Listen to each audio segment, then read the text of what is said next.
എന്താ എന്താ പ്രശ്നം? കാര്യം ചോദിക്കുമ്പോ കണ്ണിറുക്കി കാണിക്കുന്നോടി. അയ്യോ സാറേ ഒരു മിനിറ്റ്. അയ്യടാ, കണ്ടാലുടനെ കണ്ണിറുക്കി കാണിക്കാൻ പറ്റിയൊരു പീസ്.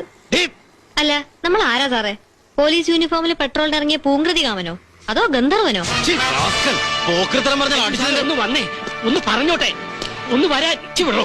ഇവളെ ഞാൻ ചുമ്മാ വരട്ടല്ലേ സാറേ. കുഞ്ഞിന്റെ വെറുതെ പ്രശ്നം ഉണ്ടാക്കല്ലേ. മിനിറ്റ് സാറേ, ഞാൻ ഈ പൂങ്കൃതി കാമന്റെ പേരൊന്ന് വായിച്ചോട്ടെ. തോമസ് വാഴക്ക. അയ്യേ, oh sorry, Thomas Vazhakkali. Really sorry. പക്ഷേ നല്ല അസല് മുഖപരിചയം. നമ്മൾ ഇതിനു മുമ്പ് ഓ യെസ്, കിട്ടി. അല്പം മൂത്ത് നരച്ചെങ്കിലും കല്യാണം കഴിച്ചത് ഈയിടെ, വെരി റീസെന്റ് അല്ലേ? അല്ല, അടുത്തിടയ്ക്ക് മാനസമൈനയിൽ കണ്ടിരുന്നു കല്യാണ ഫോട്ടോ. പിന്നെ ചില ഗോസിപ്സും. അല്ല മാവാ, ഒരു 25 ലക്ഷം രൂപയും 250 പവന്റെ ആഭരണവും കൊടുത്തിട്ട് നമ്മുടെ ആ കോലഞ്ചേരിയിൽ അക്കാര്യം